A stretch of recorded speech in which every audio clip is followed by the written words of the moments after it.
Welcome to the podcast. Cori Close, the head coach at UCLA. Coach Close has her team number 3 in the country, number 2 in the net at 15-1 at the time of this taping, and just running through the Big Ten right now. Coach, thanks for being with us. No, I'm excited to be with y'all. So it makes me nervous when you start talking about that. We're not running through anything. We're just getting started, Antonelli. Let's go. Listen, your team is so balanced. You have multiple ways to win. You have multiple ways to defend teams, multiple ways to score. I don't see a deficiency. I think your schedule has been so challenging. You're going to be ready. You are ready. Well, and I think that's exactly why we scheduled the way we did, right? We knew we were going to have a veteran group, and we wanted to be challenged in as many different ways as we possibly could. You got to build those reference points, even when you fail. Like, I can't, Texas, we failed.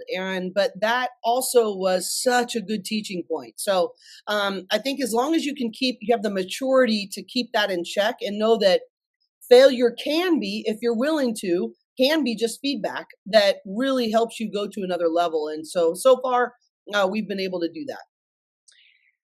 Failure, adversity, challenges, all the things that every team faces. You're going to face it at some point. It doesn't matter when you face it, but it could matter when you face it. But you want to face it early so that you can fix it. You've always been a solutions-based leader, thinker, doer. When you put your team in situations in practice, because I know that's probably what you're doing all the time, is working on certain situations, time and score and all that. What are some of the principal things that you're thinking about, Cori, and making sure that you're ready? Well, I think it's, really it's our entire staff. And actually, I've designated a staff member that I expect to be an expert on special situations. And so we spend 15 minutes a day in every single practice, whether it be earlier in the year. I didn't think we were finishing out quarters as well as we needed to. And so really figuring out, okay, what fits our team in order to get the last shot. And I didn't think we were executing that as well. So it could be, 2-for-1s, whether it be a last second play, things that maybe you're not showing all the time, but you're working on it all the time. So you're prepared. And we literally go through a checklist at the beginning of the year. And everybody brings things they've maybe been studying or finding, or an NBA play they watched, or a WNBA play, or, and then we go situation by situation, and then we come up with our 3 best plays. And then every couple of weeks, we sort of do a check-in on how we're doing with that.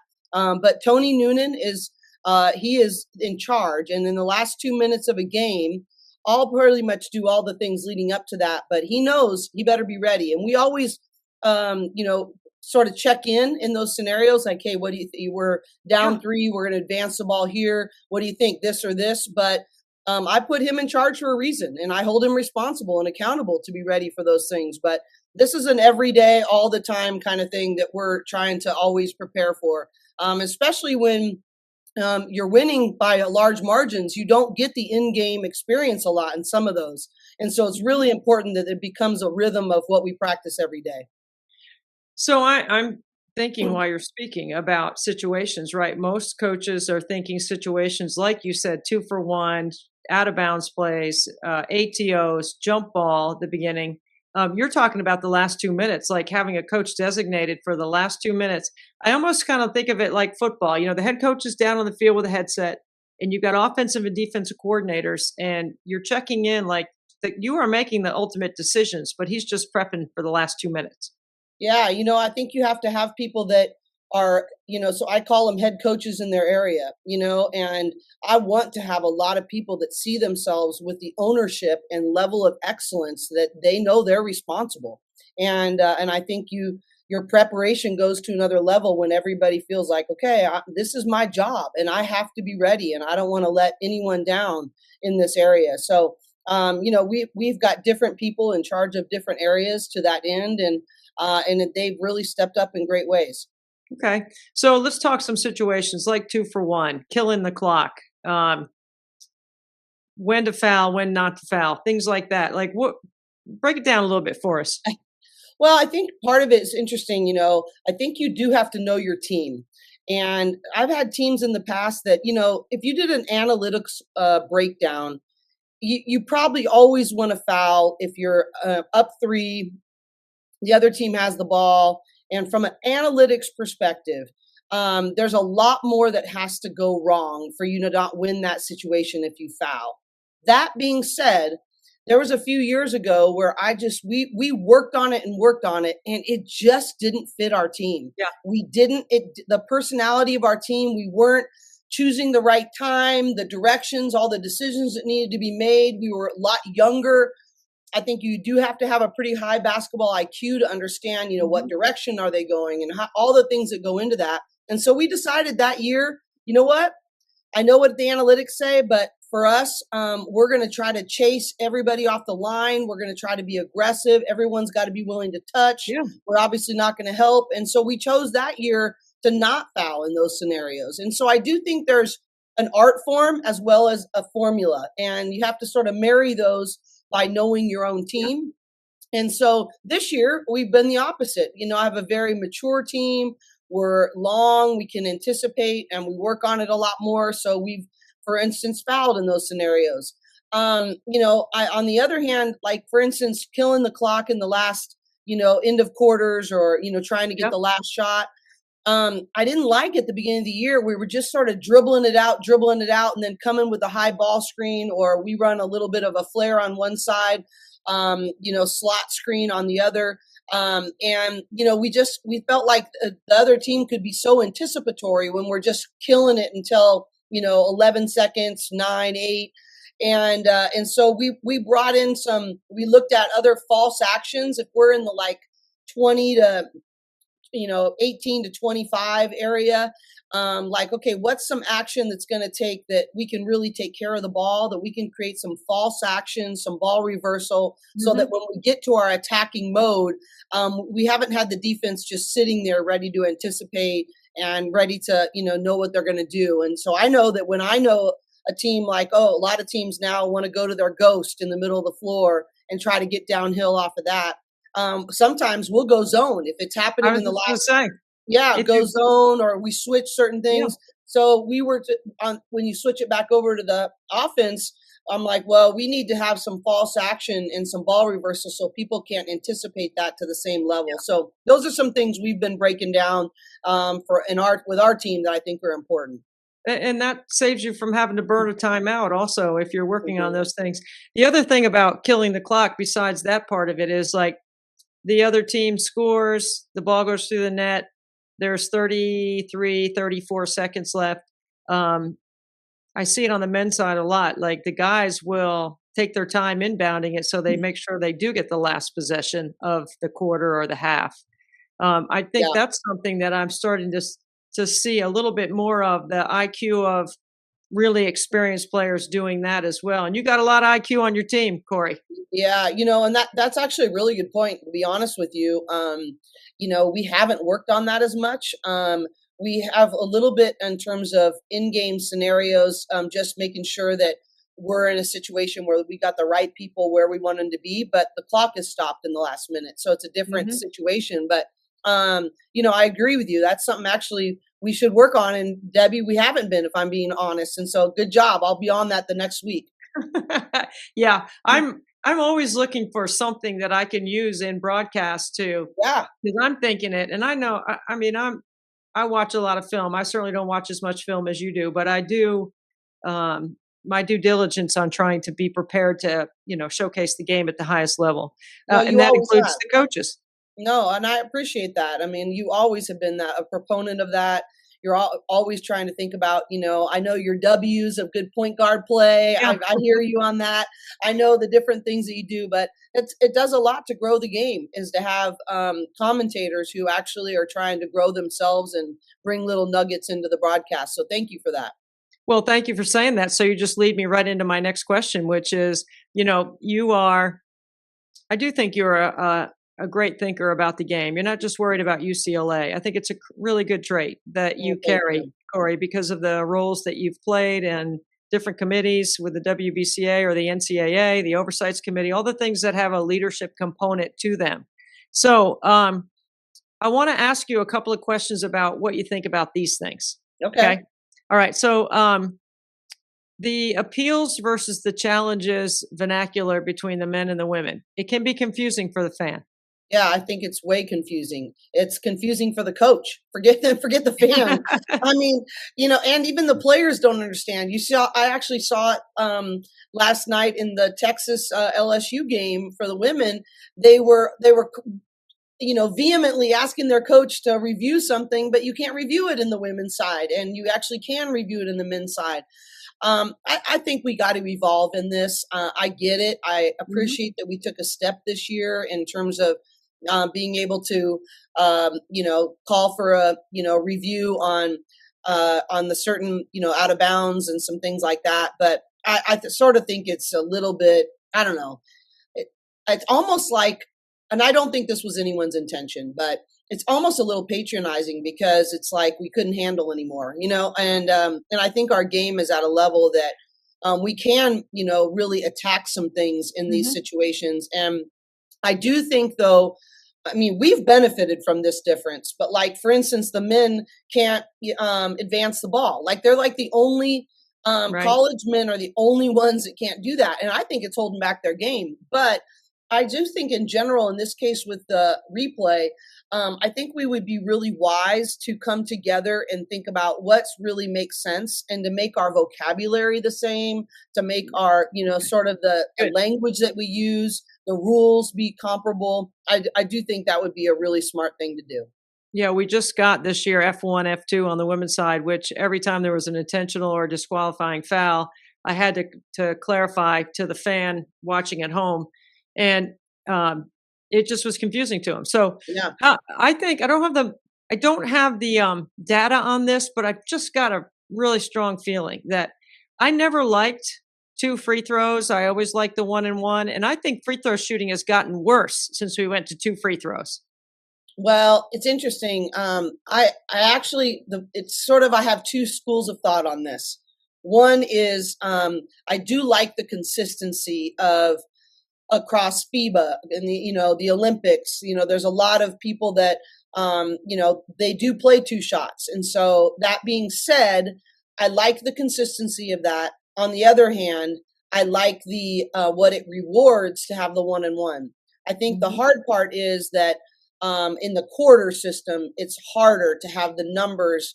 Whereas the men in the, having just 2 halves, which I don't like as much. I don't think that's as good for the game, but it does give them more flexibility in creating a 1-on-1 situation, leading to a 2-shot situation. So I've sort of got some tug and pull on that, if I'm being really honest. But I think a greater question is, that's, I think, a good for the entertainment factor, more so than I'm like, drama. If you want to go the game, make your free throws. Like, work drama, on it. right? Yeah, Strategy. I do like the drama of it for sure. I do that too. piece is good. I think that's something the women, though, have done better than the men. And we have 2 shots, and the men have 1-and-1s. So, maybe it's not that way. I don't think scoring has increased significantly with 2 free throws. I actually am. I have to find somebody who can do a little study on that. Okay. I'll work on that. In football, you can play 4 games and not lose your eligibility. Don't get me started on this one. Okay, go ahead. This is a good one. Okay, Yeah. this is a good one for you, Cori, because if we allowed whatever the number is, which is the declaration on a redshirt year, if it's 8 or 9 or whatever the percentage works out to be, why wouldn't we do the same thing? We have such so much movement in our game, and it might be the difference between a young player realizing that, you know what, I got a lot to learn. I got a lot to work on the weight room. I'm playing behind a couple players. Maybe if I just get it a little time here and there, and then play in the non-conference, and then when conference play, shut it down. Don't lose your eligibility. I don't know, something like that. I could not agree more. I am so frustrated with our lack of congruency on this issue. Why we would pass that for football and not have strategy and planning for at least the basketballs, but other sports too. Obviously, that's the one I'm most tuned into. Is beyond me. I just think, and then you're offering 6 and 7 years to guys in football, because you came from a Division II. Right. Or how about in basketball, you can play 2 years of junior college and then play 4 more years. But a kid who gets hurt in the second half of the season past the 50% rule can't redshirt, and they can't. Like, it just makes no Yeah. sense. And we're rewarding the wrong things. I actually, quite frankly, have an appeal, a waiver appeal with the NCAA right now in this particular issue. No way. Because, yeah, right now. And I haven't heard back yet. And I think that, number one, they didn't do the fifth year of eligibility like they said they implied that they were going to, and they pushed it forward. They kicked the can. And then secondly, now we still don't have this 30% rule that it can happen at any point in the year. We still have a rule in basketball that it can't happen in the second half of the season. So pretty much anything after January 1, it doesn't matter if it's 30%. So I have a kid who hasn't played at all right now and is going to be getting healthy, but it's on the second half. So now you're saying, well, she really can't play and be a part of this experience, even though it will be less than 30%. Why would you want to use your eligibility if you're going to lose a year and right, and then you're going to try to fit into a rotation where, yeah. Right. But she shouldn't have to make that choice, right? Because, right. And neither should you. You shouldn't have to make it either. I agree. And if you're giving that option to play a bowl game as your fourth game in red shirt with football, it's no way that they shouldn't be giving that opportunity to women's or men's basketball players. Okay, so I want to ask you about the net. Okay, I'm not very knowledgeable, so okay. But Who is? I mean, we don't really know. Every coach I talk to says they don't really know what's in the net. Yeah. But we have a net system. We have quads, and our quads are different than the men. And according to what I've been told, part of the reason why the numbers are different in the quads between the 1s, 2s, 3s, and 4s on the road and at home and neutral is because the women have shown a lesser propensity to have a home court advantage than the men.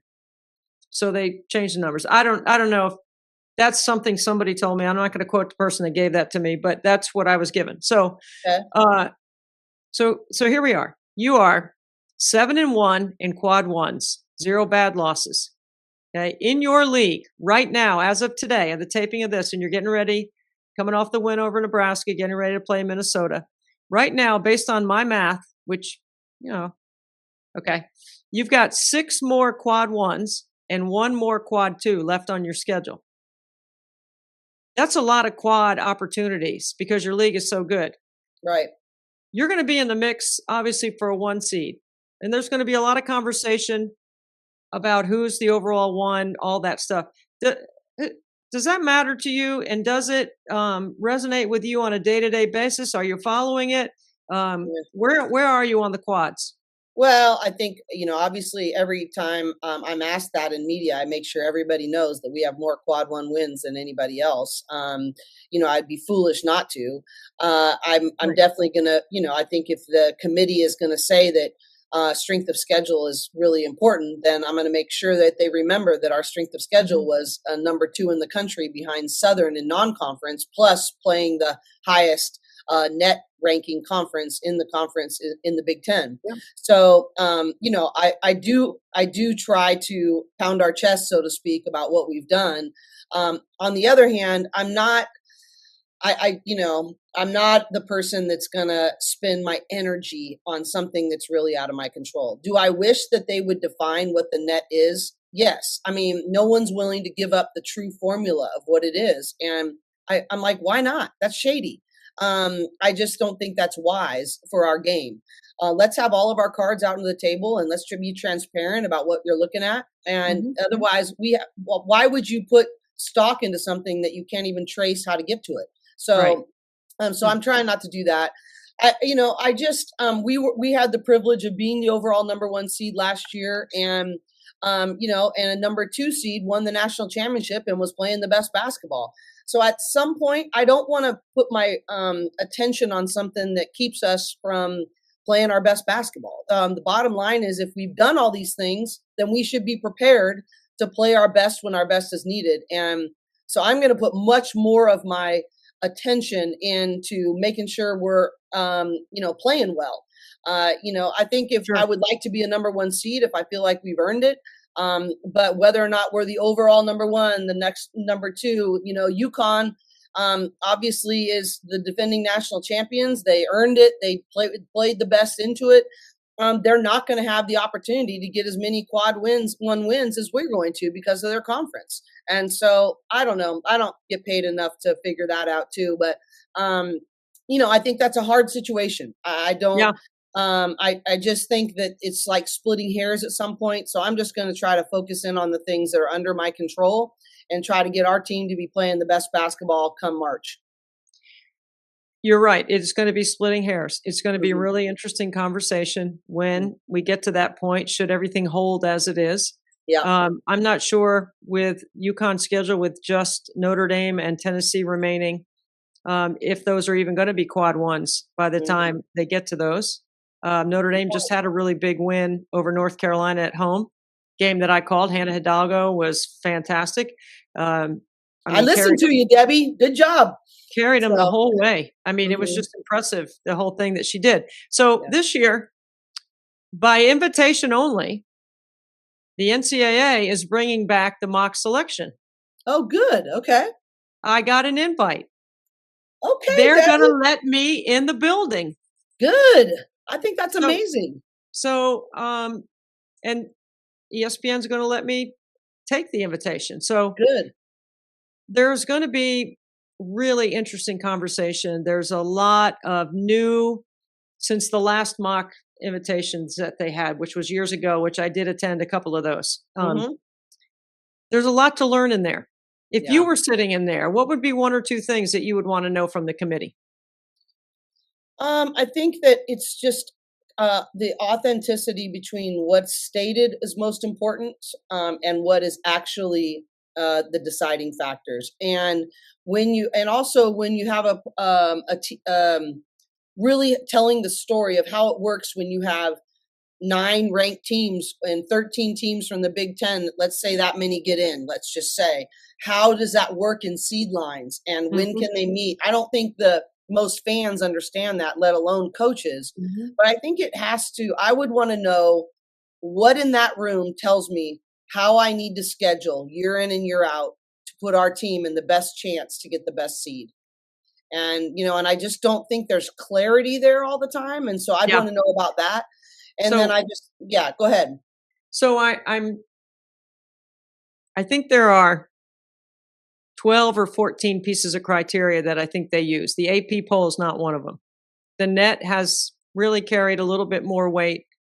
Okay. And for the Big Ten purposes, the net for you guys, I mean, you're in good shape, right? I mean, you could have more quad one wins than anybody Mm-hmm. when it gets to the end, which, like you said, you have more right now. Um, there, my husband works in the golf industry, and he has worked in clubs where they had committees. And this is the best way I can describe the NCAA selection process. Like, if you have a chair of the clubhouse committee that likes chicken, then everything Mm-hmm. in the food and beverage is going to be catered to chicken Right. dishes. But then the next year, the guy that comes in likes steak.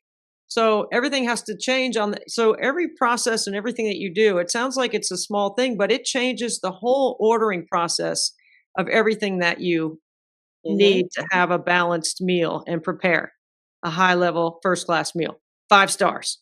Okay. Yep. That's what happens with the committee. We don't really Yep. know which metric is valued more than another. The committee chair changes. It's not their fault. I'm just Yeah. stating it's just a fact. Like, to me, that's the closest comparison I can come up with about how the committee operates. So yes, transparency about the net, transparency about how to schedule, what's the best way, and how does seating go about. Yeah, I Yeah. think those are things that I hope that I'm going to come out of that meeting with and The learn. other part will be interesting to me, Debbie, is how we're progressing. I'm not of the same mindset of Coach Oriema in terms of that the regionals, 2 regionals versus 4 is ruining our game. And I have so much respect for Coach Oriema and what he's done and the kind of coach he is. But I would view this a little differently. But I wonder if I know this is not being in the selection show, I know it's a little bit different subject, but I think we got to know what are the data points of fan engagement, of how did we do on social media engagement? How do we do in viewership? How do we do in attendance? How do we do in ticket sales? How do we do in all that? I think those are other things in the growth of our game that we need to constantly be looking at. And I know you've been a proponent of, having the one regional with 16 teams. So, and I'm with you and I was a part of the room that went to the 8. So I can't put that on anyone else. I thought it was the right next step. But I think we also have to have a really good evaluation process of how's that going? What's changed in our game? What kinds of opportunities do we have? And I think all of those things need to be much more transparent and much more consistent with how our game is going. I would like to learn why we have to advance the site so far out. I think we went through a time where nobody wanted us, and now I think we're in a time where everybody wants us. Yes, and agreed. We have moved to another level, and we have to build on it.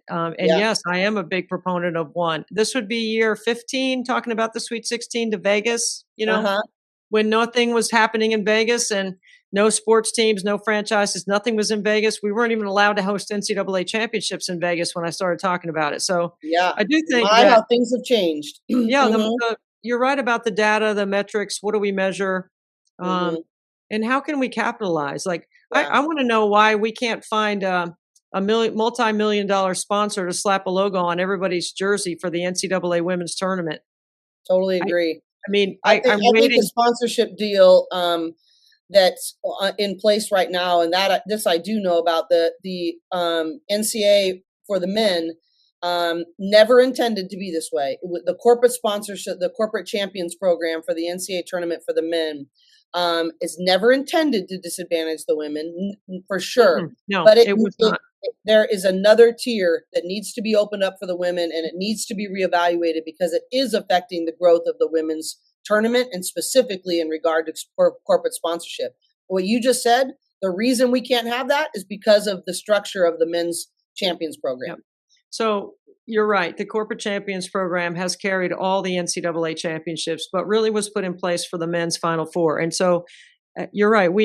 This is 15 years ago. I was trying to carve out some autonomy for us to be able to try on our own. Like, what could we do? And then, things have changed drastically with what happened in San Antonio, and then, all the reports and the money and the investment. And we're still just a small amount Very of, small. We have so much growth, and our product is so good.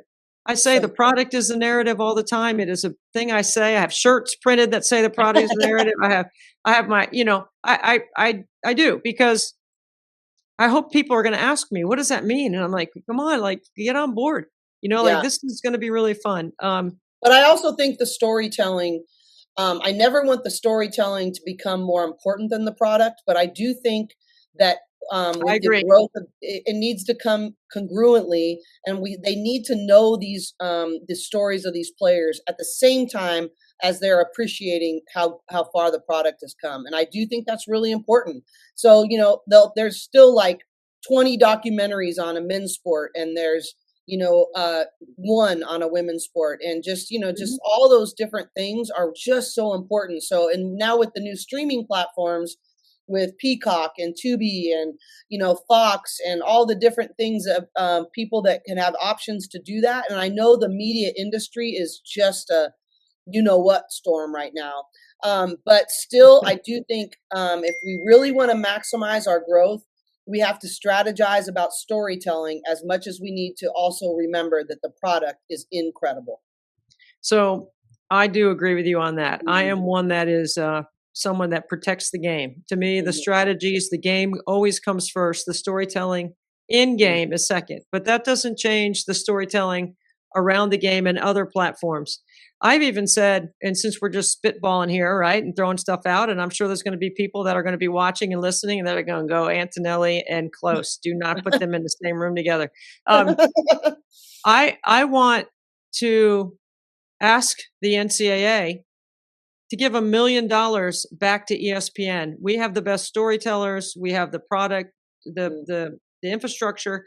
we have the mechanisms to be able to tell the stories. And if we would take some of that money and just use it to do what you're saying, I Yeah. think it would build our product even better. I think it would put our product in other spaces. And I mean, I want the money to go to ESPN. I work for ESPN. Okay. But Wise if woman. the money could You go to other places too, if they would be willing to share, right? And that if agreed. people would work together, I just think that there are opportunities there. And to me, there's no better storytellers in our game than what we have on our roster at ESPN. And we do have the infrastructure to do it. We have the platform to distribute it. We have a lot of things that could work. So, Well, just like you're only $1 wise million, Cori.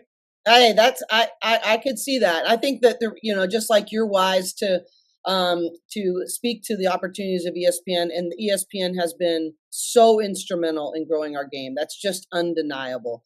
And the increase of coverage in just a short period of time.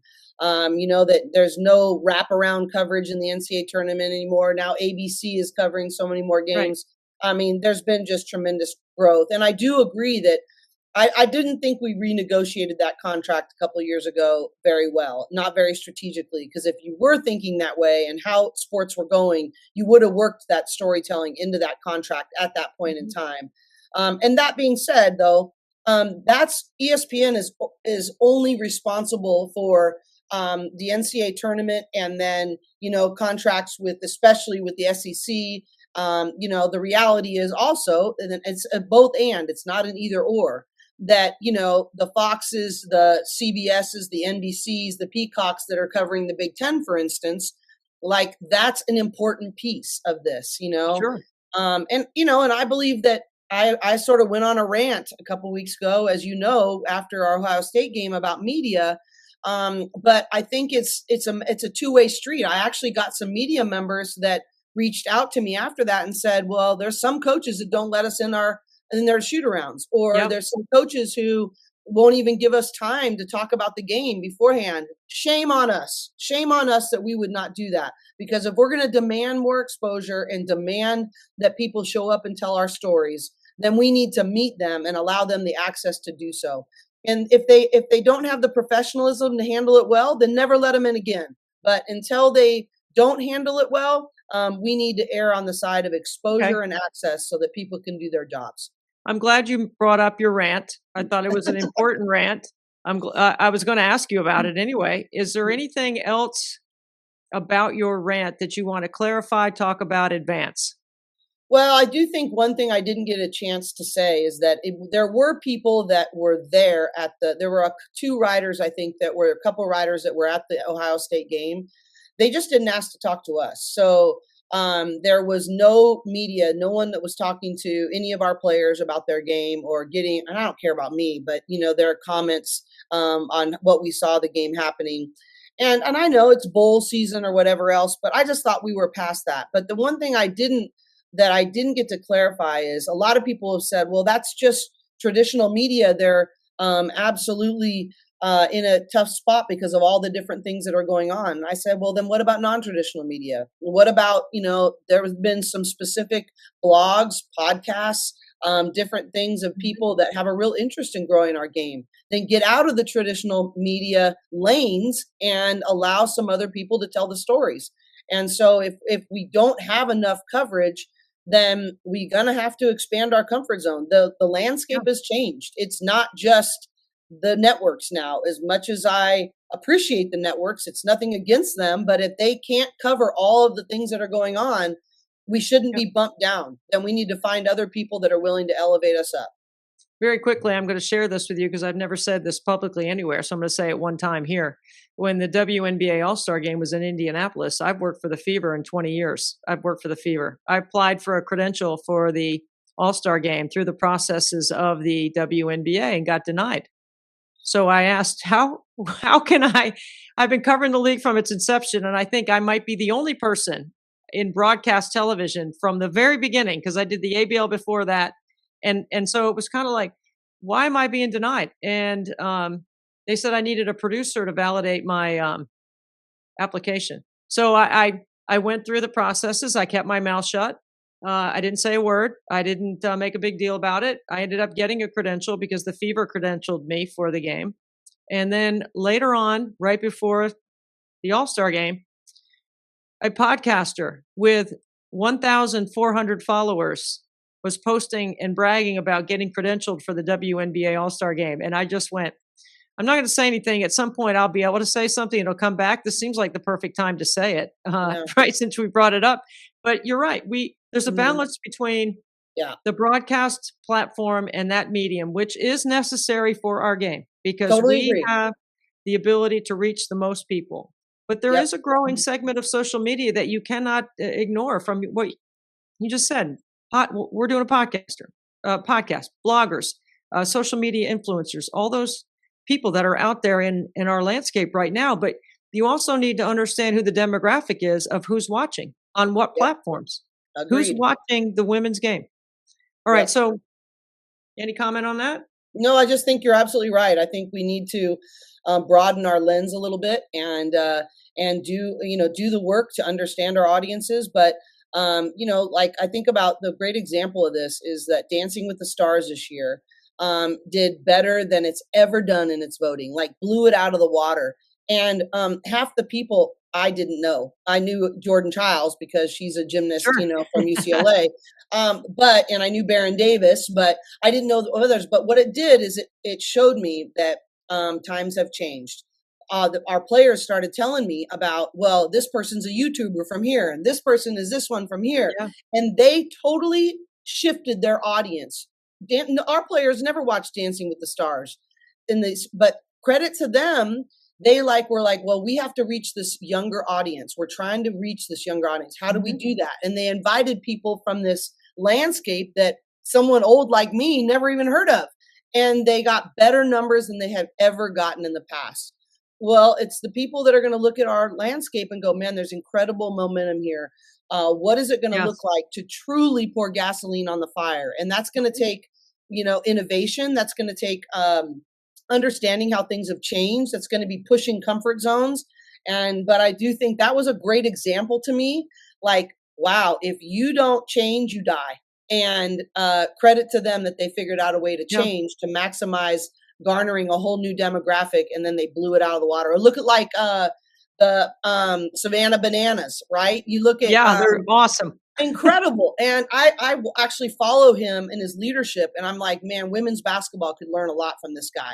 Like, he understands his fan base, and he understands like what the purpose is, what's their fueling, and how it influences decision making, and the sacrifices that need to get made, and the connections. And I just think he's incredible. And so I just think we could learn a lot from some of these trends that are happening and what's capturing audiences, so that we can continue to put gasoline on the women's basketball flame. I love that. I'm going to start following him myself. That Savannah Banana president his logo's all over the place in the summer. I see it everywhere I go. It's awesome. Okay, so I want to go back to something you brought up before about coaches, practice, shoot arounds, etc. I'm not going to call anybody out. I've been doing this for 38 years. I have learned that, and I am starting to believe this more, shoot around is not for me. I'm prepped. I'm ready. I've watched film. I read the game notes. I've looked at everything I need to look at. I'm going to shoot around so I can listen to your narrative. I want to hear your voice, what you emphasize, what's important to you. What are the first 3 things you do?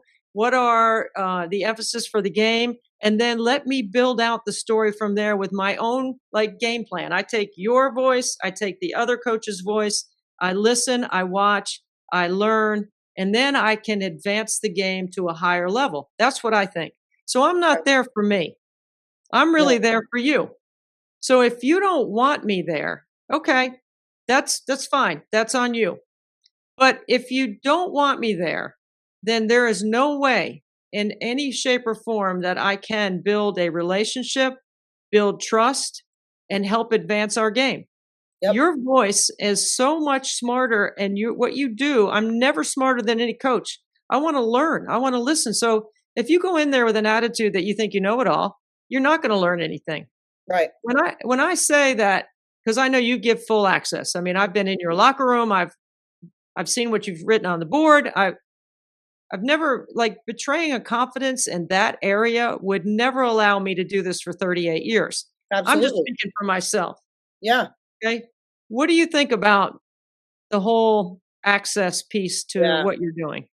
Well, it's so interesting because, Mick Cronin on our men's side, which I have a great relationship with him, and he's an excellent coach. Yes.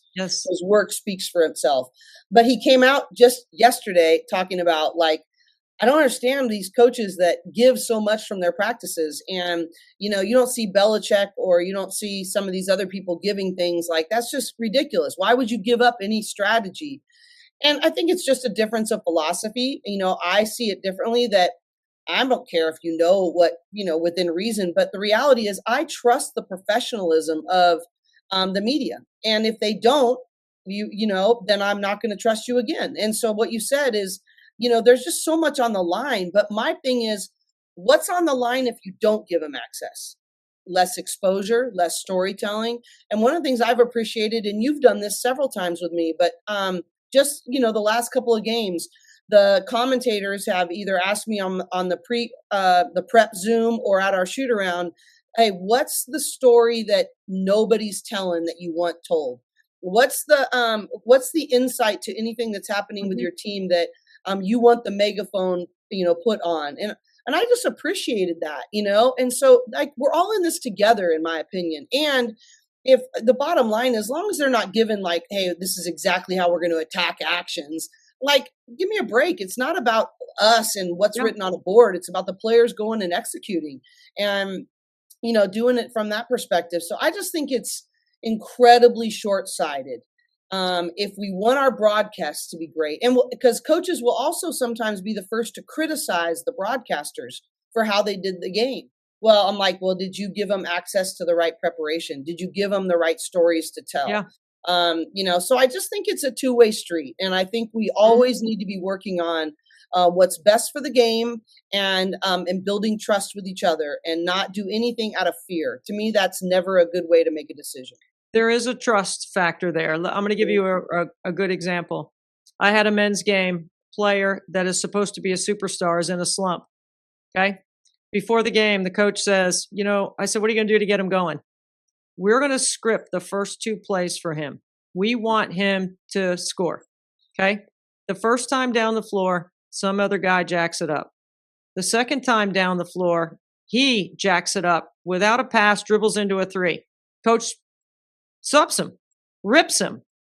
Okay. If you didn't know, if like I was able to, it lessens the blow on the coach who's 100% frustrated, who I 100% agreed with on. He ran two sets for you and you did not take advantage of them. And he's trying to get you going for the team, not just for you. And so that's the kind of stuff that Yep. It's a great example. it's a good example of I have a relationship, I have a level of trust. I know the first time I breach it, if I ever breach it, that's it. I'll never get the access again. Why would I want to do that? I have Yeah. had coaches ask me, is so and so playing after I just watched their shoot around? And I'm like, no, I'm not going to tell you that. Hmm. How dare you even ask me Yeah. Yeah. after all this time? But I do think the relationship piece of it does matter. It matters with the Yes. officials. Same with Yeah. us. Hey, Hmm. there's officials that don't want to talk to me anymore. They won't even look at me when they come out to the game because I have either questioned their call and they took it personal. Hmm. It is interesting to me, like, I'm a big believer that responsibility without authority is debilitating. And I have a responsibility to grow our game. I have a responsibility to, make sure that we continue to have the right things rewarded in our game. But, one of the things I don't have authority on is how the game is called. And I have accountability. If I lose, if I coach a crappy game, I still got to go and be in front of the media. I got to do that. I mean, bottom line is I have to take responsibility for my actions. I think our officials are really good people. They work really hard. There's no doubt about it. But our system is broken, in my opinion, on that. Mhm. And I think there has to be a revamping of how the whole accountability structure of officiating goes, how they're placed, the communication, the authenticity I of what's know. shared, Mhm. all of those things. I had a really interesting moment. My agent, who a few years ago he had very few female women's basketball clients, and he mostly coaches on the men's side. His clients, and he said, "Man, the product of women's basketball is unbelievable, so great. The TV coverage, oh, it's soaring. It's amazing. The crowds, oh my gosh, they're getting better everywhere I go." He said the officiating is holding it back. And I get to get most of the best officials, like because Sure. of where we are. But in Yep. terms of the whole growth of the game, after that, those first couple layers, I think you have to look at it as this: what are we doing systematically that's not allowing our officiating to progress at the Yep. same rate as our game. And I'll I probably agree get in with you. trouble for saying that too. No, you shouldn't get in trouble for that because you're telling the truth. I Mhm, agree with you. We have great people. I have been mhm. traveling around the country mostly with officials. They are on every flight, early mornings, late nights, going to the next Totally. spot, just like us. And there are really great people out there. There are some of Absolutely. them that are really good friends of mine. But the way the system is set up, you're right, it's not really fair. We have these coordinators that work the power leagues, and they are responsible for officiating for 5 months, and then we have 3 weeks where it goes to the NCAA, and that's just not set up for success. There's just not and it's not an indictment on any of the coordinators or Penny Davis at No, the NCAA, and I'm not not at saying all. that, I'm saying there's got to be some sort of fixable manageable continuity somehow that allows us to keep the best officials on the biggest games. I'm not a big fan of educating and training a young official in the NCAA tournament on a game. I don't think that's good. I don't care if they're with a veteran. I don't. It's just not fair. Yep. You can't ref UCLA in the NCAA tournament if you have not refed Lauren Betts going into the NCAA tournament. I've seen that happen before. If you Yep. haven't refed a big, you can't do it. I mean, like there's just some things that and we have great people that could solve it. Yeah. It's just that we got to be willing to, Caitlin Clark, Clarkonomics, disruption. Okay. Kurt Signetti, Indiana football, major disruption in Disruption. the way Yep. things are done. Yep. Right. We just need a disruption. We do need a disruption on that. And I think that, the officiating is, I mean, like we said, it's not an indictment on anybody because there's so many hardworking people that do it. I think when something repeats itself over and over again, you have to look at the system, not the people that are executing the Yeah. system. And it goes beyond people that are coming out. I mean, there are some great ones. Like I personally believe that Brenda Pentoa is like the best official in the game. I always know what I'm going to get with her. That's just, there's a consistency that I know of Mhm. with her. But as a system, I think we just need more consistency, more consistency of accountability, more authenticity about how you are. Some of the times I'll send in my clips and when I get the responses back, I'm just like, wow, we are so far off of how we view the game. I was really struck when I was in the Pac 12. We would always have the observers' ratings of the officials, and then we would have the coaches' ratings of the officials. And they were so far apart. Wow. And I'm just thought to myself, and every year we would talk about it, and every year we would leave frustrated. And I was just like, there's got to be a way. It can't be the coaches are right and the observers are wrong, but it also can't be the other way around. There's got to be something in the middle there that blends how all these good, well-intended people see the game. Mhm. And we're just not there yet. Well, Cori, it's thanks to coaches like you that do think about solutions, not just complain about problems. Look for opportunities instead of obstacles, and we got to just keep doing it. Yeah, We love it too much just to let it just happen. it's true. Perspective and priority, and having a historical perspective of our game is also important as the new Absolutely. people come into our game. Mhm. Um, but I want to thank you for your candor, your Oh, sure. openness, your hustle to get on with us for nothing but net. And look, next time you come on here, we got to break down some film. I got to get into the film room with you. I would absolutely love that. So we got to do it again because I really would enjoy that and just appreciate what you're doing. You've been a friend for a really long time, but more importantly, you've been such a pioneer for the game. And so just means a lot to partner with you in that. And thanks for having me on. Yeah, thank you, Cori. You're the best, and I wish you luck. And keep rolling right through the Big Ten. You're just rolling right through. Let's one game at a time. You know how that goes. Yeah. All right. Thank you so much for being with us on Nothing But Net. Cori Close, the head coach at UCLA.